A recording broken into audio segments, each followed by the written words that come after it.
한번 따라합시다. 하나님은 나를 버리지 않으신다. 하나님은 나를 버리지 아니하신다. 지금까지 하나님께서 여호수아에게 주신 주옥 같은 말씀들을 살펴보았습니다. 하나님께서 여호수아에게 그 주신 말씀 하나라도 내게 주신 말씀으로 붙잡고 살아간다면 우리가 또 더 행복하게 살아갈 수 있고 또 믿음 안에서 더 승리한 삶을 살 수 있을 것이라고 했습니다. 지금까지 여호수아에게 주신 말씀 네 가지를 살펴봤는데 잠깐 복습을 하면은 하나님께서 여호수아가 해야 할 일을 깨우쳐 주셨습니다. 사명을 깨우쳐 주신 거지요. 여러분이 해야 할 사명이 무엇인가를 생각을 해보시기 바랍니다. 똑같은 일을 하면서도 내가 왜 이 일을 해야 되는가를 생각을 해보십시오. 그런 질문을 던지십시오. 그래서 여러분들이 내가 왜 이 일을 해야 되는지 그 의미를, 사명을, 당위성을 깨닫게 된다 그러면은 여러분은 똑같은 일을 하면서도 훨씬 더 즐겁고 행복하게 보람되게 일을 해낼 수가 있을 거다라는 것이, 그래서 항상 무엇을 하든지 내가 왜 이 일을 해야 되는가 라는 것을 한 번쯤 고민해보고 생각해보고 이 일을 통해서 어떻게 하나님께 영광을 돌리고 사람들에게 유익을 끼칠 수 있을까를 우리가 생각해보고 살아간다고 한다면 단순히 일을 통해서 경제적인 수입을 창출하는 것뿐만 아니라 우리의 또 긍지와 보람을 느낄 수가 있게 될 거다라고 말씀을 드렸습니다. 그 다음에 두 번째, 발바닥으로 밟는 땅을 이스라엘 백성들에게 주겠다고 했습니다. 발바닥으로 밟는다는 것은 행동한다는 것이고요. 앞으로 나간다는 것이고 하나님의 말씀에 순종한다는 것입니다. 하나님의 말씀을 듣고도 움직이지 않고 순종하지 않고 가만히 있을 때가 있는데 그러면 안 되지요. 베드로는 예수님의 말씀을 듣고 깊은 데 가서 그물을 내렸습니다. 그래서 많은 고기를 잡았어요. 우리들이 정복해야 될 땅이 있다고 했는데 바로 그것은 영적인 가나안 땅, 천국이다 라고 말씀을 드렸어요. 그 천국은 침노하는 자가 빼앗는다 그랬잖아요. 가만히 있어서 천국 가는 게 아니고 침노하는 자가 빼앗는다. 그래서 우리가 믿음의 경주를 끝까지 우리가 해서 천국을 쟁취해야 된다라는 것이고요. 나만 천국 가는 걸로 끝나는 게 아니고 내 가족들을 다 데리고 천국에 갈 수 있어야 된다. 그것이 먼저 예수님을 믿고 구원받은 사람들에게 주어진 사명이다라고 말씀을 드렸어요. 그 다음에 세 번째, 평생의 여호수아를 당할 자가 없다 그랬어요. 여호수아가 훌륭해서 여호수아를 당할 자가 없는 게 아니고 하나님께서 여호수아와 함께 하기 때문에 평생의 여호수아를 당할 자가 없다라고 했어요. 그래서 여호수아는 살아생전에 아이성 전투에서 잠깐 실패했지 가나안 땅을 정복할 때까지 가나안 정복 전쟁에서 항상 승승장구한 사람이 될 수가 있었다라는 것이, 그래서 그 하나님께서 우리와 함께 계실 때 우리가 여호수아처럼 세상이 우리를 감당할 수 없는 사람이 된다. 내 혼자 힘으로는 그렇게 되는 게 아니고 하나님이 나와 함께 계실 때 세상이 나를 감당할 수 없는 그런 사람이 된다라는 믿음을 가지고 우리가 세상에 도전을 해야 된다는 것입니다.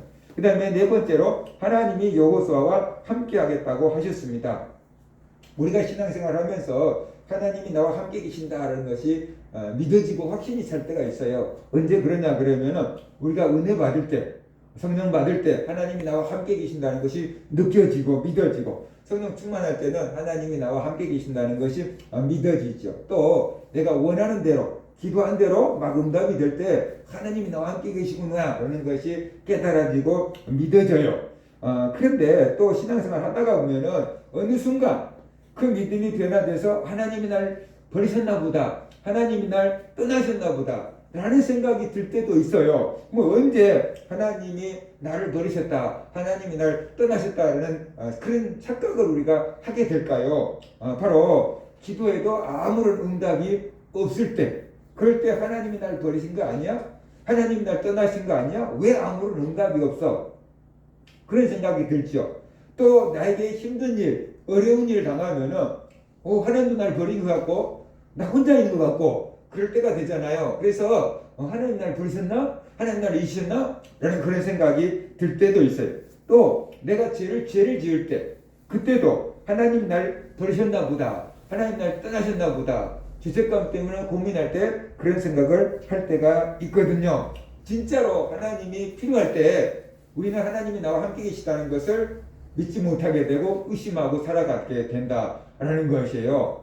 그래서 이건 우리의 느낌인데 느낌이 중요하냐 사실이 중요하냐라는 거예요. 많은 사람들이 느낌을 중시하고 살아가는데 느낌보다 사실이 훨씬 더 중요한 거다라는 것을 우리가 알아야 되는 거죠. 그래서 우리는 하나님이 나를 떠나신 것 같고 하나님이 나를 버리신 것 같을 때에도 하나님은 여전히 우리와 함께 계시는 거예요. 예를 들어서 미세먼지가 하늘을 가리고 먹구름이 하늘을 가리면은 우리는 아침에 일어나서 뭐라고 얘기하냐면 오늘은 해가 안 떴네 라고 이렇게 말할 수 있거든요. 그런데 사실 놓고 본다면 해가 안 뜬 것은 아니죠. 해는 여전히 그 자리에 있겠지요. 그런데 해와 우리 사이에 미세먼지가 가린다 할지 먹구름이 가리면은 해가 안 보일 뿐이죠. 비행기를 타고 먹구름 위로 올라가면은 해는 여전히 빛나고 있겠지요. 그치요? 그래서 감정이 중요한 게 아니고 사실이 중요한 거다라는 것을 우리가 알아야 돼요. 내가 감정적으로 볼 때 하나님이 날 버리신 것 같고 하나님이 날 떠나신 것 같을 때에도 하나님은 여전히 나와 함께 계시는 것, 그것이 사실이다라는 거예요. 그래서 우리가 그럴 때 어떻게 그 먹구름을 헤쳐나갈 수가 있느냐라는 것, 그때 우리가 하는 것이 입으로 시인하는 것이죠. 하나님이 지금도 나와 함께 계신다, 하나님이 지금도 나와 함께 계신다라고 입으로 자꾸만 시인하다가 보면은 현실은 느껴지지 않는데 하나님이 지금도 나와 함께 계신다라는 것을 입으로 자꾸 고백하다가 보면은 맞아, 하나님이 지금도 나와 함께 계시지 라는 의식이 작동되고 이제 그 믿음이 작동되게 된다는 것이, 그래서 느껴지지 않을 때 하나님이 나와 함께 계신다라는 것을 알아야 돼요. 제가 코로나로 걸렸었잖아요. 그때 비타민 C를 먹으면 뭐 도움이 된다 하더라. 그래가지고 귤을 먹었는데 귤 맛을, 내가 지금까지 알고 있는 귤 맛은 새콤하고 달콤한 귤 맛이잖아요. 그런데 어느 순간 귤 맛이 새콤하고 달콤한 맛은 완전히 없어져 버리고 다 짠맛만 느껴지는 거예요. 시지도 않고 달지도 않고 완전히 짜요. 그러니까 이게 귤이다, 도움이 되겠지라고 먹는 것이지 뭐 새콤한 맛이나 달콤한 맛은 전혀 없고 그냥 짜요. 이게. 근데 귤 맛이 왜 이러지? 어느 순간 귤 맛이 왜 이러지? 이렇게 생각을 하다가 어느 순간 정신 차리고 보니까 야, 내 입맛이 바뀌었나 봐. 어떤 사람들은 냄새를 못 맡는다고 그러더니 나는 냄새는 맡아지는데 미각이 완전히 확 달라져 버렸네. 그래가지고 이게 사과를 먹어봤어요. 그랬더니 사과는 단맛이 느껴지는 거예요. 근데 귤을 먹으면 단맛이 전혀 안 느껴지고 신맛도 전혀 안 느껴지고 신맛이 다 짠맛으로 느껴지는 거예요. 그러더니 이제 나아가면서 귤을 먹으니까 이제 귤 맛이 조금씩 돌아와서 미각이 돌아오는구나 라는 것을 느꼈어요. 그게 맛을 못 느끼는 게 내 안에 바이러스가 와가지고 미각을 마비시키니까 못 느끼는 것이죠. 귤 자체가 신맛이 쓴맛으로 바뀐 것은 아니죠. 귤 자체로는 달콤한 맛이 있었을 것이고 신맛도 있었을 거예요. 그런데 내가 입맛이 바뀌니까 어떻게 돼요? 미각이 바뀌니까 이것을 단맛도 못 느껴, 신맛도 못 느껴, 이걸 짠맛으로 느끼더라고요. 희한하더라고요, 이게. 맛이 못 느껴지는 게 아니고 짠맛으로 느껴지는 거예요. 그냥 씹어 먹는데 이게 짠맛으로 씹어서 먹는 건데 내 입으로는 이게 달콤해야 돼, 이게 새콤해야 돼. 그런데 이게 왜 짜지? 그러면서 계속 먹는 거예요. 그것처럼 어떤 우리의 감정이 있잖아요. 내 미각이 바뀌어서 지금 오류가 발생된 거고 문제가 있는 거잖아요. 귤 자체가 문제가 있는 것은 아니잖아요. 그것처럼 하나님이 우리와 함께 계시는 것은 사실이에요. 그런데 가끔 내가 원하는 대로 안 되고 기도가 응답이 안 되고 내가 죄에 빠지고 그러면은 하나님이 나와 함께 계신다는 것이 안 느껴질 뿐이에요. 우리가 그것을 보지 못하고 느끼지 못할 뿐이에요. 그런데 여전히 하나님은 우리와 함께 계신다는 것이. 그래서 이것을 알려고 하면 제가 쓴 귤을 먹으면서 이 맛은 원래 달콤하고 새콤한 거야 라고 이렇게 먹은 것처럼 그래도 하나님이 지금 나와 함께 계신다. 그래도 지금 하나님이 나와 함께 계신다라는 것을 우리가 입으로 자꾸만 시인하다가 보면은 하나님이 함께 계신 것 같으네 그렇게 믿어질 때가 온다라는 것이에요. 그래서 힘들고 어려울 때도 하나님이 나와 함께 계신다라고 입으로 고백할 때 믿음의 사람들은 믿음을 낼 수 있고 용기를 낼 수 있다라는 것이. 자, 오늘은 다섯 번째로 해주신 말씀을 살펴볼 겁니다. 다섯 번째, 하나님이 여호수아를 떠나지 않고 여호수아를 버리지 않겠다라고 말씀하셨어요. 5절 끝부분에 보면 내가 너를 떠나지 아니하며 버리지 아니하리니라고 하나님이 말씀을 하고 계십니다. 이스라엘의 초대 왕 사울 왕이 있잖아요. 그는 하나님으로부터 선택을 받아서 하나님이 그와 함께 계셨고 왕이 될 수 없는 사람인데 꿈도 꾸지 않은 사람인데 이스라엘의 초대 왕이 되었잖아요. 그런데 사울 왕은 하나님을 두려워하기보다는 백성들을 두려워했어요. 어떻게 하면 내가 이 왕위를 지킬 수 있을까 고민을 했는데 하나님이 왕으로 세웠으니까 하나님의 말씀을 순종하면 이스라엘 왕이 되겠지, 지키겠지 그렇게 생각을 한 게 아니고 백성들이 수종해줘야지 이스라엘 왕위를 지킬 수 있다라고 생각을 한 거예요. 그래서 하나님의 말씀을 듣기보다는 백성들의 말을 들었죠. 아말렉을 진멸하라고 할 때도 아말렉 왕 아각도 살려놓고 좋은 송아지들을 다 살려놓게 된 거지요. 그래서 그가 하나님을 버리니까 하나님도 사울을 버린다라고 말했어요. 사울 왕이 죄송합니다. 하나님의 말씀을 버렸기 때문에 이 하나님도 사울 왕을 버렸다라고 사무엘 선지자가 선언을 하고 있습니다. 사무엘이 이르되 여호와께서 번제와 다른 제사를 그의 목소리를 청중하는 것을 좋아하신 같이 좋아하시겠나이까? 순종이 제사보다 낫고 듣는 것이 숫양의 기름보다 나으니 이는 거역하는 것은 점치는 죄와 같고 완고한 것은 사신 우상에게 절하는 죄와 같음이라. 그 다음에 이제 하는 말이 이거예요. 왕이 여호와의 말씀을 버렸으므로 여호와께서도 왕을 버려 왕이 되지 못하게 하셨나이다 라고 이렇게 선언을 하지요. 이 말씀이 왜 중요하냐 그러면은 하나님이 먼저 사울을 버리신 게 아니라는 거예요.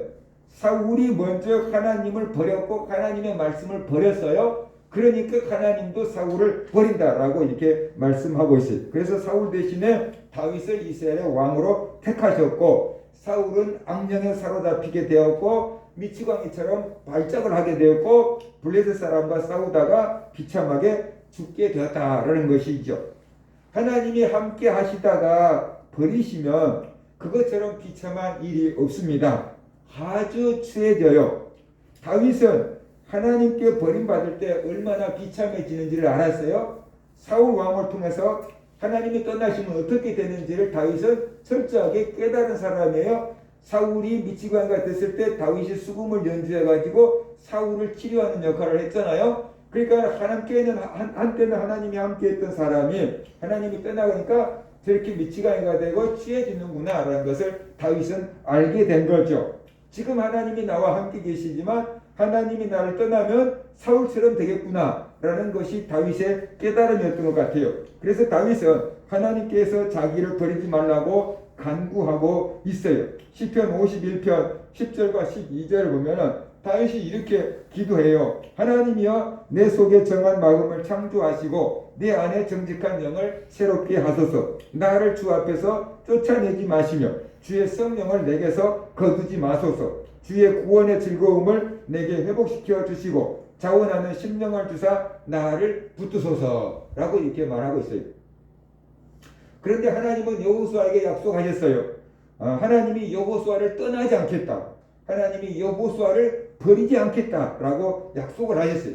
그러니까 우리가 이것을 내게 주신 말씀으로 붙잡는다면 하나님은 나를 버리지 않으신다. 하나님은 나를 떠나지 않으신다. 이렇게 우리가 붙잡을 수 있는 거죠. 그래서 하나님은 나를 버리지 않으신다. 하나님은 나를 떠나지 않으신다. 이것이 내게 주신 말씀이다. 라고 이렇게 붙잡고 살아간다고 한다면 늘 너와 함께 계시는 하나님을 우리가 믿는 그 믿음을 가지고 살아갈 수가 있을 거다라는 거죠. 살다가 보면 힘들고 어려운 일을 당할 때가 있습니다. 기도를 해도 응답이 없을 때가 있습니다. 그럴 때 하나님이 나를 버리신 거 아닌가? 하나님이 나를 잊어버리신 것 아닌가? 하는 생각이 들기도 하지요. 여호수아도 어려운 일을 만나면 그렇게 생각할 수 있을 것입니다. 하나님이 나한테 이 일을 하라고 해놓고 하나님이 나를 버리신 거 아니야? 라고 생각할 수도 있겠지요. 그래서 하나님께서 여호수아를 떠나지 않겠다. 내가 너를 버리지 않겠다. 라고 이렇게 말씀을 하신 거죠. 그래서 하나님이 나를 버리셨다. 하나님 나를 떠나신 거 아닌가? 그런 걸 의심하지 않고 불안해하지 않고 믿음으로 전진할 수 있도록 하나님께서 이렇게 약속의 말씀을 주신 거다. 라는 것을 우리가 알아야 됩니다. 부모들은 자녀들을 늘 사랑해서 애를 쓰지만 자녀들은 그 부모의 사랑을 모를 때가 많잖아요. 그래서 내가 너를 사랑해 라고 이렇게 말해 주기를 원하고 듣기를 원하고 그래서 엄마 아빠가 나를 사랑한다는 것을 확인받기를 원할 때도 있다 라는 것을 우리가 알아야 돼요. 그것처럼 바로 우리가 하나님의 사랑을 늘 받고 있지만 그 하나님의 사랑을 믿지 못하고 의심할 때도 있기 때문에 하나님께서 여호수아에게 내가 너를 버리지 않는다. 내가 너를 떠나지 않는다. 그러니까 걱정하지 마 라고 이렇게 약속의 말씀을 주고 계신다 하는 것을 우리가 알아야 되는 거죠. 우리가 살아갈 때도 흔들릴 때가 있잖아요. 그럴 때 하나님께서 나를 버리지 않으신다. 하나님께서 나를 떠나지 않으신다 라는 그 말씀을 우리가 또 믿고 입으로 시인한다고 한다면은 우리가 의심을 넘어서 믿음으로 살아갈 수가 있을 거다라는 거죠. 신앙생활 하다가 보면은 죄를 지을 수도 있잖아요. 죄를 짓다가 보면은 하나님이 날 떠나시면 어떡하지? 하나님이 날 버리시면 어떡하지? 하는 그 불안이 우리에게 엄습해 오지요. 이런 마음을 가지고 신앙생활을 하면은 평안을 누릴 수가 없어요. 늘 불안과 긴장 속에서 살게 돼요. 다행히 우리들은 이렇게 불안해하지 않아도 돼요. 왜냐하면 회개라는 방법을 주셨기 때문에 그래요. 그래서 우리가 죄를 깨닫고 회개하면 하나님께서 언제든지 우리의 죄를 용서해 주겠다고 약속하셨어요. 만일 우리가 죄를 깨닫고 회개하게 하면 그는 미쁘시고 우르사 우리 죄를 사시며 모든 불의에서 우리를 깨끗하게 하실 것이다 라고 말씀을 하셨어요. 그러니까 우리가 죄를 지었을지라도 하나님이 날 버리시면 어떡하지? 하나님은 날 떠나시면 어떡하지? 염려하지 말고 우리가 빨리 깨닫고 회개하면 된다는 것이 우리들이 먼저 하나님을 버리지 않으면 하나님은 절대로 우리를 버리지 않으신다는 거예요. 그런데 사울처럼 사람이 먼저 하나님을 버리는 거예요. 사람이 먼저 하나님의 말씀을 버리고 사람이 먼저 하나님을 떠나가는 거예요. 그래 놓고 사람 입장에서는 뭐라고 하냐면 하나님이 날 버렸다 라고 얘기하는 거예요. 근데 하나님은 말씀하셨겠죠. 내가 널 먼저 버린 게 아니야. 네가 나를 먼저 버렸어. 네가 먼저 나를 떠났어. 이렇게 말씀하실 거다라는 것이에요. 로마서 8장 35절을 보면은 누가 우리를 그리스도의 사랑에서 끊으리요? 환난이나 곤고나 박해나 기근이나 적신이나 위험이나 칼이랴 그랬어요. 환난을 당하고 이게 기근을 당하고 박해를 당하고 칼로 위협을 당해도 그리스도의 사랑에서 끊을 것이 없다라고 이렇게 말하고 있잖아요. 이 말씀처럼 우리를 하나님의 사랑에서 끊을 것이 없다라는 것을 우리가 알아야 되는 것이죠. 그만큼 우리를 향한 하나님의 사랑은 변함이 없는 거예요. 문제는 우리가 하나님을 향한 사랑이 변해되고 식어져서 하나님을 버리고 하나님을 떠나간다는 거죠. 지금 내가 세상이 좋으니까 세상에 나가서 열심히 살다가 나중에 돌아올게요 하고 떠나는 것처럼 떠나는 것입니다. 하나님이 날 버리시면 어떡하지? 하나님이 날 떠나시면 어떡하지? 그런 걱정하지 말고 우리는 하나님께 붙어 있으면 된다는 것이 하나님을 사랑하기만 하면 된다는 것이 죄를 지었을지라도 회개하면 된다는 것이 하나님이 날 떠나신 것 같이 느껴질 때 혹시 내가 먼저 하나님을 버린 것이 아닌가? 내가 먼저 하나님을 버렸으면 버렸지 하나님은 절대로 나를 버리지 않는다라는 것을 우리가 알아야만 된다는 것이죠. 예수님은 세상 끝날까지 제자들과 함께 하겠다고 약속하셨고요. 제자들을 고아와 같이 버려두지 않겠다고 약속하셨어요. 이것이 제자들에게만 하신 약속이 아니고 우리들에게 하신 약속이다라는 것을 믿으시기를 바랍니다. 신앙생활 하다가 보면은 하나님이 나를 버리신 건 아닌가? 나를 잊으신 건 아닌가? 하는 생각이 들 때가 있어요. 그런데 이런 생각이 어느 순간 딱 몰려들기 시작하면은 자신감이 줄어들고요. 믿음이 확 줄어들어 버려요. 쉽게 말하면 빵빵했던 풍선이 바람이 쭉 빠져버린 것처럼 하나님이 날 버리신 거 아닌가? 하나님이 날 떠나신 거 아닌가라는 의심이 들어오기 시작하면은 우리의 믿음이 푹 이렇게 쭈그러들어 버려요. 그래서 확신이 없어져 버려요. 용기도 사라져 버려요. 하나님은 우리가 이렇게 의심하고 우리가 이렇게 불안에 떨면서 살기를 원치 않으십니다. 그래서 하나님은 우리를 버리지 않겠다라고 말씀하셨고 우리를 떠나지도 않겠다라고 약속을 하셨어요. 그러니까 하나님이 눈에 안 보일지라도 하나님이 느껴지지 않을지라도 하나님이 날 떠나신 것은 아니다. 하나님이 날 버리신 것은 아니다. 하나님은 지금도 나와 함께 계신다라는 것을 우리가 믿고 살아가는 것, 그것이 하나님의 말씀을 붙잡고 살아가는 것이다. 그것이 감정에 휘둘리지 아니하고 말씀을 붙잡고 살아가는 믿음이다라는 것이. 이런 찬양 있잖아요. 하나님 한 번도 나를 실망시킨 적 없으시고 언제나 공평과 은혜로 나를 지키셨네. 오 신실하신 주, 오 신실하신 주, 내 너를 떠나지도 아니하리라, 내 너를 버리지도 않으리라. 약속하셨던 주님, 그 약속을 지키사 이후로도 영원토록 나를 지키시리라 확신하네. 그러잖아요. 하나님 한 번도 나를 실망시킨 적 없으시고 언제나 공평과 은혜로 나를 지키셨네. 오 신실하신 주, 오 신실하신 주, 내 너를 떠나지도 않으리라, 내 너를 버리지도 않으리라. 약속하셨던 주님, 그 약속을 지키사 이후로도 영원토록 나를 지키시리라 확신하네.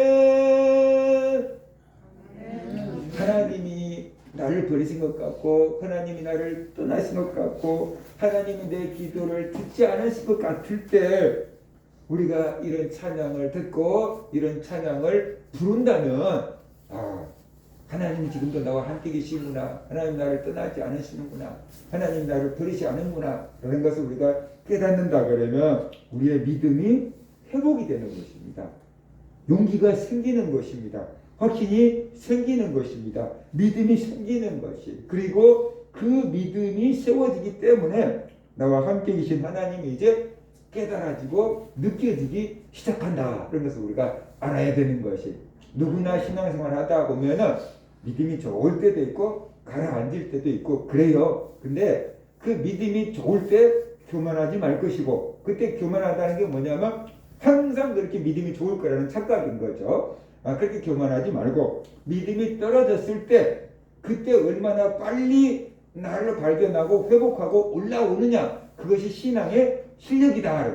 운동하는 사람들도 슬럼프가 있잖아요. 그죠? 근데 그 슬럼프를 이기지 못하면 운동을 그만두는 것이고, 그 슬럼프를 빨리 극복하면 어떻게 돼요? 다시 정상 궤도로 올라오는 것처럼 신앙생활 하다 보면은 슬럼프가 있을 수 있는데 그 슬럼프를 얼마만큼 빨리 회복하고 올라오느냐, 정상 궤도로 올라오느냐에 따라서 우리의 믿음을 얼마나 잘 지킬 수 있느냐라는 것이 되죠. 그래서 우리가 믿음을 갖는 것도 중요하고 믿음을 가졌으면 그것을 잘 지키고 관리할 수 있는 그런 성도가 될 때 어디다 내버려도 우리의 믿음을 지키고 관리할 수 있는 사람이 된다는 것이.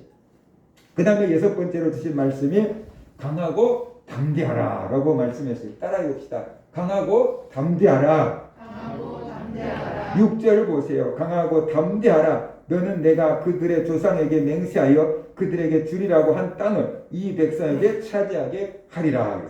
공동 번역으로 보면 힘을 내고 용기를 가져라. 내가 이 백성의 선조에게 주겠다고 맹세한 땅을 차지하게 하여 이 백성에게 나누어 줄 사람은 바로 너다 라고 이렇게 번역을 했어요. 예수를 믿는 성도들도 두려움에 사로잡힐 수 있습니다. 하나님을 보지 않고 환경을 바라볼 때 두려움에 사로잡히게 됩니다. 가나안 땅에 파견됐던 10명의 정탐꾼들은 가나안 땅에 있는 거인들을 보았어요. 예를 들어서 우리들 입장에서 농구 선수들을 본 것 같았을 거예요. 오, 이렇게 되는, 예를 들어 지하철 높이가 짧을 정도로 키가 큰 농구 선수 같은 사람들, 거인들을 보았어요. 그들에 비하니까 자기들은 메뚜기만도 못하다, 메뚜기에 불과하다, 그런 느낌을 받았어요. 그들이 뭐 니네들이 메뚜기 같아 뭐 그렇게 말한 게 아니고 본인들이 스스로 느껴버렸어요. 저들에 비하면 우리는 메뚜기밖에 안 되는구나. 그래서 가나안 땅을 정복할 수 없다고 했고 차라리 애굽에 돌아가서 종살이하면서 목숨을 유지하는 게 낫다라고 했어요. 그 말을 듣는 백성들의 마음을 낙담하게 만들었죠. 두려움은 이렇게 전염되는 거예요. 가나안 땅에 12명이 갔다 왔는데 그 중에 10사람이 가나안 거인들을 보고 두려움에 사로잡혀 왔어요. 그래서 그들은 거인이다. 그들에 비하면 우리는 메뚜기만도 못하다. 전쟁은 하나마나 우리가 진다. 그러니까 애굽에 들어가서 종살이라도 하면서 사는 게 낫다 라고 하니까 그 60만이나 되는 그 사람들이 10명의 말을 듣고 어떻게 돼요? 다 두려움에 사로잡혀 버린 거예요. 그러니까 이 두려움은, 공포는 전염되는 것이 우리도 똑같아요. 우리도 코로나 기간을 거쳐오면서 코로나에 대한 두려움이 우리를 사로잡았고 또 백신이지만 백신 맞고 부작용 난 사람들이 뉴스화돼서 나타나면 어떻게 돼요? 백신에 대한 두려움이 또 우리를 사로잡잖아요. 그래서 공짜로 놔두는 백신이지만 맞아야 되나 말아야 되나 고민하게 되잖아요. 어떤 사람은 백신을 안 맞아서 죽었어요. 그래서 가족들한테 유언을 남겨놓기를 내가 백신 안 맞은 걸 후회한다 라고 하면서 죽은 미국 사람도 있는데 또 우리나라 어떤 사람들은 젊은 고등학생들인데 백신을 맞아서 죽었어요. 그러니까 또 어떤 청년은 자기가 아버지 백신을 예약해 줬는데 그 아버지가 백신을 맞고 돌아가신 거예요. 그래서 이 백신을 예약해 준 자기가 너무 한스럽다고 후회스럽다고 그러는 거예요. 근데 사실 우리가 앞날을 알 수가 없잖아요. 뉴스에서 이런 기사를 전혀 보지 않으면은 우리는 두려움이 안 생길 거예요. 그런데 코로나가 몇 명이 걸렸다, 뭐 몇 명이 위독하다, 백신 맞고 또 막 얼마나 많은 사람들이 부작용에 막 고생하고 있다, 정부는 책임도 안 진다. 그런 뉴스들을 접하면 우리도 어떻게 돼요? 불안이 어느 순간 와가지고 우리를 정복하고 있을 때가 많이 있다라는 거죠. 그러니까 여호수아 때 10명의 정탐꾼들의 보고를 듣고 60만 명이나 되는 사람들이 불안에 사로잡혀서 애굽으로 돌아가자 그러고 모세를 돌로 막 쳐 죽이려고 했잖아요. 네 때문에 우리가 다 죽게 됐어 그러면서 돌로 쳐 죽이려고 했잖아요. 그것처럼 오늘날 몇몇 기사화된 것들을 보고 전 국민들이 어떻게 돼요? 어쩔 때는 백신을 맞아야지 라고 했다가 어쩔 때는 맞으면 위험하구나.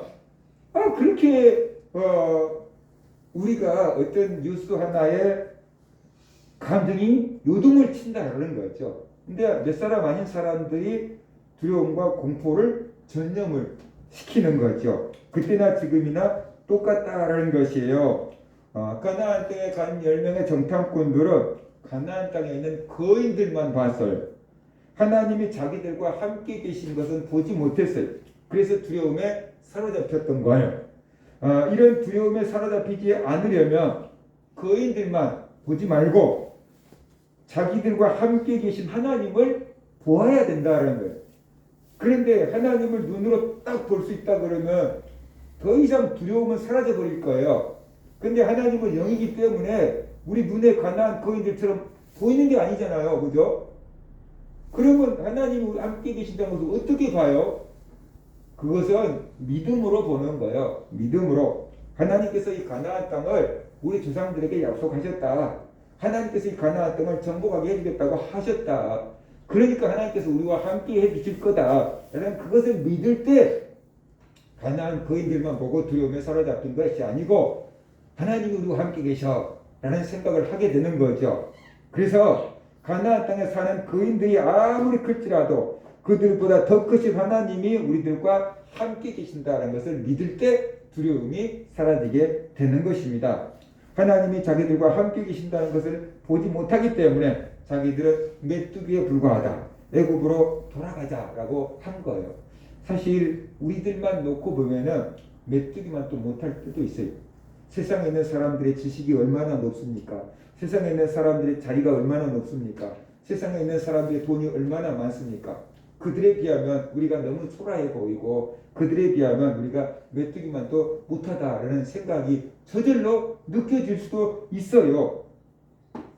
그러나 위대한 하나님이 우리와 함께 계시기 때문에 가나안 땅을 정복할 수가 있는 것입니다. 그러니까 그리스도인들의 생각은 이거예요. 나의 능력은 10밖에 안 될 수 있어요. 세상 사람들의 능력은 50인데 나의 능력은 10밖에 안 되어 보일 수가 있거든요. 그러면 10의 능력을 갖고 50의 능력을 가지고 있는 사람들은 어떻게 당해낼 수가 있겠습니까? 이건 힘든 거죠. 불가능한 거죠. 그런데 우리가 나만 바라보면 그런 거예요. 근데 누가 나와 함께 계셔요? 하나님. 그 알파와 오메가 되시는 하나님이 나와 함께 계셔요. 그래서 그리스도인들은 나 혼자 있는 게 아니에요. 내 뒤에 누가 계셔요? 하나님이 계셔요. 그래서 내 능력 플러스 알파 하나님. 그걸 계산해야 돼요. 내 능력 플러스 알파 하나님을 계산하고 살아갈 때 우리가 하나님이 살아계심을 증거하고 보일 수 있어요. 그런데 늘 내 능력만 가지고 살아간다 그러면 알파 하나님을 보여줄 수 있을까요? 없을까요? 없지요. 그렇죠? 알파 하나님을 보여줄 수가 없는 거예요. 조영기 목사님이 생전에 살아계셨을 때 한 설교를 들어봤어요. 언제 한 것인지는 모르겠지만 조영기 목사님이 수많은 환자들을 고쳤잖아요. 그죠? 수많은 사람들을 기적적으로 많은 병을 고쳤잖아요. 근데 본인의 몸이 좋지 않았대요. 그래서 늘 화장실을 가야만 됐대요. 어디 부흥회를 가고 그러면 부목사는 자기 따라가면서 제일 먼저 찾는 곳이 화장실이었다는 거예요. 그래서 부목사가 목사님 대동하고 새로운 곳에 부흥회 가면 제일 먼저 화장실 찾아서 목사님 화장실 여기입니다. 화장실 보고 가는데도 힘들고 그래서 나중에 그분 얘기로 그랬어요. 삿발을 차고 설교했다고. 삿발가 뭔지 알아요? 옛날 어른들이 할 때는 애기들 기저귀 있잖아요. 그죠? 그 기저귀를 차고 설교를 한 거예요. 그런데 본인은 안 고쳐지는데 막 환자들은 막 고쳐진대요. 그러니까 자기가 앞에서 막 이렇게 들려왔던 환자들이 막 일어나는 것을 보면서 자기가 하나님께 그랬대잖아요. 하나님 저도요. 하나님 저도요. 나도 고쳐주세요. 하나님 저도 고쳐주세요. 저 사람이 나았는 것을 보면 사람들은 막 조영기 목사님이 고쳐준 거라고 막 할렐루야 할 거 아니에요. 하나님 고쳐줬다. 조영기 목사님 고쳐줬다. 막 그럴 거 아니에요. 근데 조영기 목사님이 자기 몸도 힘드는 가운데 하나님에게 쓰는 거니까. 저 일어나는 그 기적을 바라보면서 하나님 저도요. 하나님 저도요. 그러면서 평생 살아. 그러면서 평생 살아. 그러니까 조영기 목사님이 우리나라뿐만 아니라 해외로 돌아다니면서 어마어마한 집회를 했고 수많은 환자들을 고쳤는데 그게 조영기 목사님에게서 나온 능력이냐라는 거예요. 그게 조영기 목사님 능력이냐라는 거예요. 그게 자신의 능력이라면은 자기부터 먼저 고치고 하지 않겠습니까? 그죠? 나부터 먼저 고치고 딴 사람들 고쳐주지 않겠습니까? 근데 그게 자기 능력이 아니고 누구예요? 그와 함께 계신 하나님이 일하시는 거라는 거예요. 조영기 목사님과 함께 계신 하나님이 일하시는 거라는 거예요. 그러니까 조영기 목사님은 여전히 자기에게 정말 불편한 그 몸이 있어요. 문제가 있어요. 나도 내 문제 해결하지 못해요. 그런데 이분이 가서 안수하면은 막 놀라운 기적이 막 일어나고 막 수많은 환자들이 막 고쳐지고 치유가 된다는 거예요. 그 하나님께서 그분을 어떻게 돼요? 쓰시는 거죠. 하나님께서 그분을 쓰시는 거죠. 근데 그 하나님이 나의 하나님이고 그 하나님이 여러분의 하나님이잖아요. 그러니까 나의 능력으로는 사실 내 몸 하나도 지탱할 수가 없어.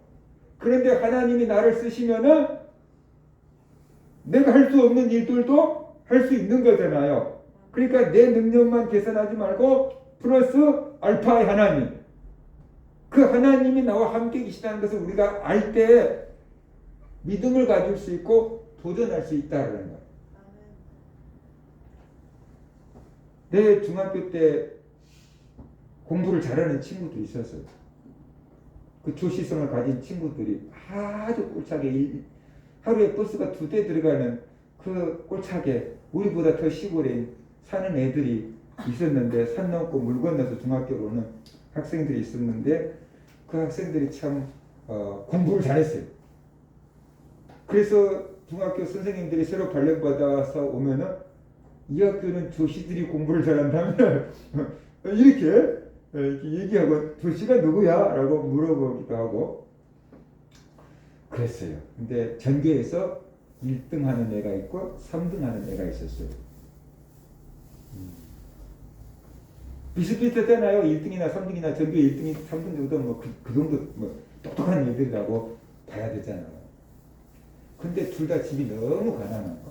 1등한 애는 아버지가 일찍 돌아가셨고 어머니가 아들들 3명을 키우고 있는 정말로 가난한 집이 없고 3등한 애는 아버지가 계시기는 한데 알코올 너무 좋아해가지고 가정을 잘 이렇게 돌볼 수 없는 그런 집이었어요. 근데 고등학교를 진학을 해야 되는데 1등한 애는 지 꿈을 가지고 힘들더라도 학비를 내는 고등학교를 진학을 했고 3등하는 애는 내 아버지가 알코올 때문에 학비도 못 대주니까 장학금을 받는 곳으로 가자라고 해가지고 3년 장학금을 대줄 수 있는 고등학교로 진학을 한 거예요.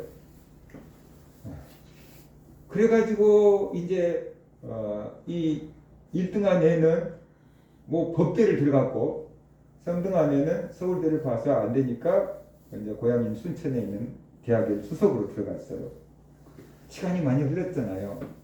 워낙 공부를 잘하는 애들이니까 궁금해가지고 걔들 지금 어떻게 살지? 그리고 이렇게 한번 뒤져봤어요. 인터넷에 뒤져봤어요. 그랬더니 3등한 애는 영문학과 나와서 영어 선생님 하고 있었는데 그쪽에 이제 교장 선생님이 됐더라고요. 그러니까 학교 선생님으로서는 올라갈 때까지 다 올라간 거잖아요. 교장 선생님이 됐어요. 근데 1등한 애는 대학교 4학년 때 서법고시 합격을 해가지고 변호사 돼서 부천에서 변호사를 하고 있었는데 자꾸만 국회의원 나온다고 막 몇 번 시도했는데 전략공천 함에 따라서 그쪽 지구당 위원장이었는데 되지를 못했어요. 그 내가 3등한 애를 뒤져보려고 하다가 잠깐 착각해갖고 이름을 비슷하니까 사촌간들이니까 다르게 집어넣었더니 걔가 뜨더라고요. 지금 부천시장 하고 있더라고요. 부천시장 조용익이라고 부천시장 하고 있어요. 가만히 보면서 걔들 공부 실력은 둘 다 비슷했는데 왜 하나는 부천시장하고 있고 하나는 교장하고 있을까? 물론 뭐 교장 선생님이 뭐 안 됐다는 것은 아니고 교장 선생님 하는 것도 대단하긴 한 건데 결국 환경에 묶인 것 때문에 그러지 않을까? 어떤 애는 나는 가난해도 꿈이 있어. 그리고 계속 밀어붙이니까 더 큰 꿈을 이뤘는데 어떤 애는 나는 가난하니까 그러면서 스스로 꿈을 줄였기 때문에 더 클 수 있는 애가 저 정도밖에 된 거 아닌가 그런 아쉬움이 좀 남더라고요. 세상에서도 그래요. 꿈을 가지고 있는 사람과 꿈을 아예 환경이 어렵다고 포기한 사람은 결과가 다를 수 있잖아요. 근데 믿음의 사람들도 지금 내가 환경을 바라보고 내 실력을 바라보고 내 집안을 바라보고 내 위치를 바라보면 꿈을 가질 수가 없어. 그럴 수 있잖아요. 그런데 알파의 하나님, 내 능력은 10밖에 안 되는데 그것에 알파의 하나님이 붙어 있는데 그 알파의 하나님의 힘은 우리가 숫자로 어떻게 계산이 안 되는 거예요. 그죠? 근데 그 하나님의 힘을 얼마만큼 내가 갖다가 쓰느냐 라고 하는 것은 다른 거예요. 예를 들어서 집에 자식들이 4명 뭐 있다고 쳐봅시다. 그런데 보통 큰애들은 이렇게 생각을 하는 거죠. 우리 아버지 어머니 가난하니까 내가 대학 가면 동생들이 공부를 못하겠지. 그렇게 생각해서 스스로 대학을 포기해버린 애들이 있어요. 아버지 어머니 경제 형편을 알고 내가 대학을 가면은 동생들 고등학교도 못 다닐 텐데 그리고 내가 가서 벌어서 동생들 도와줘야지 하고 대학을 포기를 하고 쉬어버려갖고 동생들 학비를 뒷바라지 해주는 사람도 있어요. 그런데 어떤 사람들은 아버지 어머니야 힘들든지 말든지 그냥 나는 공부하고 배고프고 뭐 될 거야 그러면서 막 굳이 막 대학 들어가갖고 막 학비 받아가기도 하고 아르바이트도 하면서 이렇게 공부를 해 나가는 사람들도 있고 그러잖아요. 그죠? 정택이 총장님이 그런 얘기를 하더라고. 자기 형들은 가정 형편이 어려우니까 다 공부를 포기했다는 거예요. 초등학교 나온 걸로 끝. 그런데 어느 날 자기 초등학교 6학년 되는데 친구가 중학교를 간다고 그러거든. 중학교. 섬에서. 그래서 자기도 엄마한테 가서 내 친구 중학교 간대. 나도 중학교 보내줘. 그랬더니 아이 꿈도 꾸지 마라. 니네 아빠한테 얘기하지 마라. 혼난다. 근데 이 사람은 포기가 안 되는 거죠. 그래서 그냥 마당에 뒹굴뒹굴 하면서 막 자기도 중학교 보내달라고 막 땡깡을 넣고 마당을 뒹굴기 시작하니까 엄마가 두고 볼 수가 없으니까 외삼촌을 찾아가서 외삼촌을 찾아가서 제가 전화했는데 어떻게 좀 안 되겠냐고 그랬더니 외삼촌이 자기가 보내주겠다고 했대요. 그래서 외삼촌이 보내서 중학교를 나오는 거예요. 고등학교를 갈 때도 고등학교 가고 있다가 뺑깡을 넣으니까 외삼촌이 고등학교를 보내준 거예요. 고등학교를 가갖고 이제 그 시골에서 목포로 나와가지고 섬에서 고등학교까지 다니니까 온 동네에서 참 부러움의 대상이 됐는데 그 사람이 고등학교를 탁 나가니까 대학교를 갈 꿈이 생기더래요. 대학교를 엄두도 안 나는 대학교를 갈 꿈이 생기더래요. 그것도 의대를.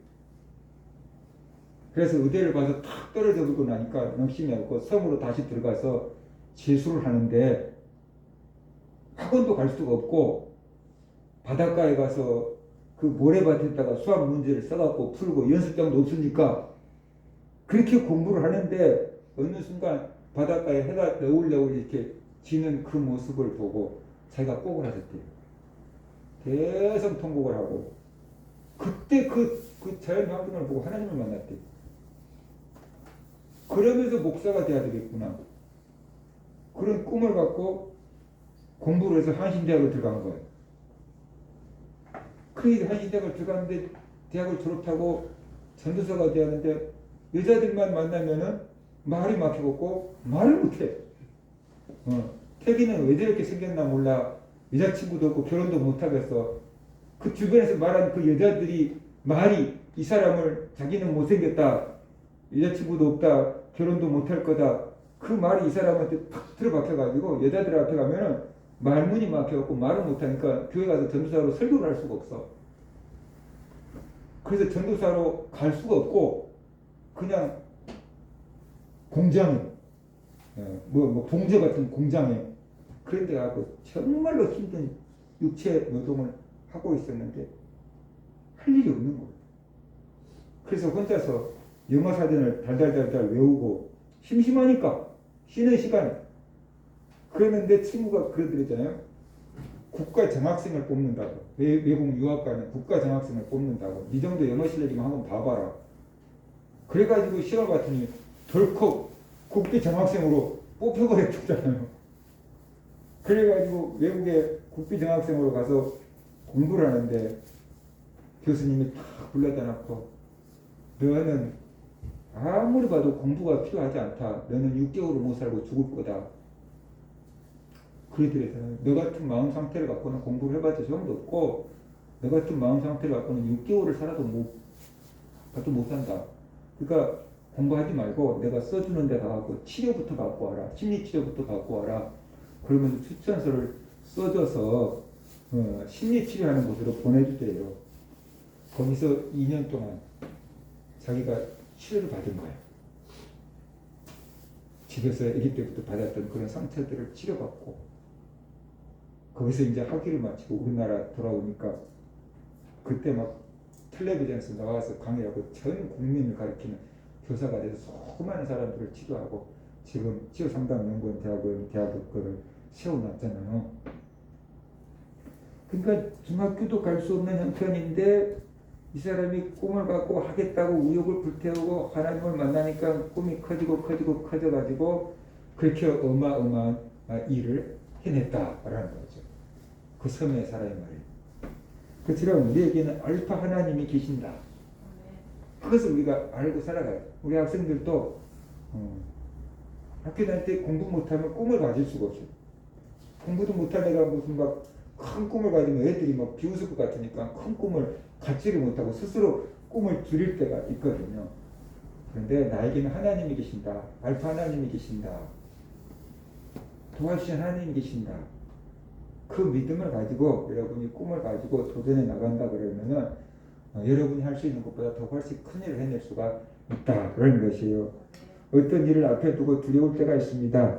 내가 이 일을 해낼 수 있을까? 두려울 때가 있습니다. 작은 일일 때는 두렵지 않고요. 내가 해본 경험 있는 일을 할 때는 절대로 두렵지 않습니다. 그런데 너무 큰 일이거나 해보지 않은 일을 해야 되면은 어떻게 해야 되지? 내가 이 일을 할 수 있을까? 안 되면 어떡하지? 실패하면 어떡하지? 그런 두려움이 생기는 거죠. 그죠? 노래를 잘하는 그 가수들 뽑는 그 모임에 어떤 가수가 나왔습니다. 그런데 옛날에 한 번 나와서 노래를 부르다가 목이 이렇게 쫙 갈라지면서 삑사리가 난 적이 있었대요. 그래서 한동안 노래를 못하고 있다가 다시 또 그것을 회복하려고 나왔다고 그래서 많은 사람들이 응원을 받고 노래를 하는데 옛날처럼 고음을 못 끌어올려요. 또 그럴까봐 두려우니까. 그러니까 그런 사람들은 노래방에 가서 노래 연습을 할 게 아니고 심리 상담을 받고 심리 치료를 받고 와야 될 사람들인 거예요. 트라우마가 생기잖아요. 그렇죠? 그거 심사위원장도 그러더라고. 자기 평생 그걸 극복 못한다고. 노래하다가 목소리가 쫙 갈라져서 딴소리가 나왔는데 그걸 극복 못한다. 또 그럴까봐 두려워서 못하는 거예요. 잘하던 일은 두렵지 않아요. 근데 안 해본 일, 못한 일, 어려운 일, 실패했던 일을 다시 하려고 하면 두려워요.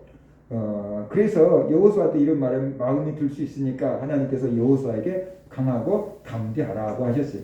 왜 강하고 담대하라고 하셨을까요? 왜냐하면 여호수아는 하나님께서 이스라엘 조상들에게 약속하신 가나안 땅을 이스라엘 백성들에게 유업으로 나눠줄 사람으로 택함을 받았기 때문에 두려워하지 말라. 그리고 내가 너를 통해서 그 일을 이룰 것이기 때문에 두려워하지 말라라고 말씀을 합니다. 영적인 전쟁을 할 때도요, 마음이 중요합니다. 마음이 약하고 두려움에 사로잡히면 믿음이 작동되지 않습니다. 강하고 담대한 믿음이 그럴 때 작동이 됩니다. 반대로 믿음이 작동이 될 때 강하고 담대해집니다. 그렇기 때문에 하나님께서 여호수아에게 강하고 담대하라 그랬어요. 영적인 전쟁에 심리전이 필요해요. 남북한도 심리전이 필요하잖아요. 그래서 대북 방송 저쪽이 엄청나게 무서워하는 것이 그 심리전이 무섭기 때문에 그런 거잖아요. 사탄은 우리에게 두려움을 줍니다. 거짓된 두려움을 집어넣습니다. 그래서 귀신을 쫓아내려고 하면은 예를 들어서 귀신이 너 뭔 죄를 지었구만 라고 이렇게 얘기하면 기도하는 사람이 용기가 나겠어요? 아이쿠 그러지 않겠어요? 그래서 기도를 못하게끔 만들어버리는 거예요. 그런 것들을 어떻게 돼요? 쓸데없는 소리 하지 마라. 그리고 짓눌러 놓고 기도를 해야지 되는데 그게 이제 두려워서 이제 기도를 못해버리면 어떻게 돼요? 힘을 못 쓰게 되는 거잖아요. 그래서 그 영적인 전쟁의 심리전이 작동이 되고 있는 거예요. 사탄은 거짓된 두려움을 집어넣어요. 그래서 믿음의 능력을 발휘하지 못하게 만듭니다. 사탄이 주는 두려움은 가짜예요. 쉽게 말하면은 진짜인 것 같은데 가짜예요. 묶여있는 사자 같은 거예요. 우리가 사자를 보면은 이게 예를 들어서 지리산에 갔다가 곰을 만났다 라고 하면 얼마나 무섭겠어요. 그죠? 너무 무서우면 도망칠 염두도 안 날 거예요. 그런데 그 곰이나 사자가 쇠사슬에 묶여있다. 그 곰이나 사자가 철조망에 갇혀있다. 그러면 우리가 가까이 가갖고 어떻게 돼요? 사진도 찍어볼 수 있겠죠. 사실 쇠사슬에 묶여있고 철조망에 갇혀있으면은 그렇게 두려워할 필요가 없어요. 근데 이게 쇠사슬로 묶여있지 않고 철조망도 없다 그러면 우리는 정말 어떻게 돼요? 사자나 곰 앞에서 뭐 싸워서 이길 수가 없잖아요. 우리가 선생이 아닌 이상. 이거 얼마나 두렵겠어요. 근데 사탄이 주는 두려움은요, 항상 쇠사슬에 묶여있지 않고 철조망도 없는 사자처럼 우리에게 다가와요. 근데 하나님이 보실 때는 이게 어떻게 돼요? 쇠사슬에 묶여 있어요. 철조망에 갇혀 있어요. 그래서 철로 역정에 보면은 길을 가는 순례자에게 사자가 으르렁거리니까 엄청 무서워하잖아요. 근데 얘기하잖아요. 저 사자는 쇠사슬에 묶여 있다. 그래서 네가 길을 반듯하게만 가면은 절대로 너에게 다가올 수가 없다. 그러잖아요. 사탄이 우리에게 우는 사자처럼 으르렁하고 달라드는데, 그래서 우리는 그것이 무서운데, 그 사자는 쇠사슬에 묶여 있다는 거예요. 그것을 알 때 우리는 어떻게 돼요? 사탄이 주는 가짜 두려움에서 벗어날 수가 있게 된다. 사탄이 주는 두려움은 막연한 두려움이에요. 가짜예요. 실제로 일어나는 일이 아니에요. 그러니까 속으면 안 된다는 거죠. 두려움에 사로잡히면 믿음의 능력을 발휘하지 못하게 되는데, 사탄이 그것을 노리는 거예요. 우리에게 두려움을 딱 줘가지고 믿음이 작동되지 않게끔 만들어버리는 거예요. 이것이 가짜다라는 것을 우리가 알 때 믿음을 가질 수 있고 믿음의 능력을 발휘할 수가 있게 된다는 것이죠. 하나님의 말씀을 믿지 못하면 여전히 우리는 불안하고 떨 것입니다. 그러나 하나님의 말씀을 믿으면 강하고 담대해질 겁니다. 우리에게 필요한 것은 믿음이에요. 하나님이 함께 계신다는 확신이 필요합니다. 하나님이 함께 계시니까 해낼 수 있다라는 그런 믿음이 필요하지요. 그럴 때 우리가 강하고 담대해질 수가 있습니다. 하나님의 말씀을 믿고 강하게 담대해질 수 있어요. 오늘 하나님이 여호수아에게 주신 말씀 두 가지를 살펴보았어요. 다섯 번째로 하나님이 여호수아를 떠나지 않고 버리지 않겠다라고 말씀하셨어요. 하나님께서 여러분을 떠나지 않고 여러분을 버리지 않겠다는 것을 믿으시기를 바랍니다. 하나님을 가까이 하며 하나님과 동행하는 삶을 살기를 바랍니다. 여섯 번째로 하나님이 함께 계심을 믿고 강하고 담대하게 살아가라 그랬어요. 사탄은 우리에게 두려움을 심어준다. 근데 그 두려움은 실체가 없는 가짜다. 묶여있는 사자 같은 것이다. 그러니까 사탄이 주는 두려움에 마음을 빼앗기지 말고 마음과 생각과 감정을 지키고 하나님의 말씀을 붙잡고 나갈 수 있는 그런 성도들이 되시기를 주의 이름으로 축원합니다. 기도하겠습니다. 하나님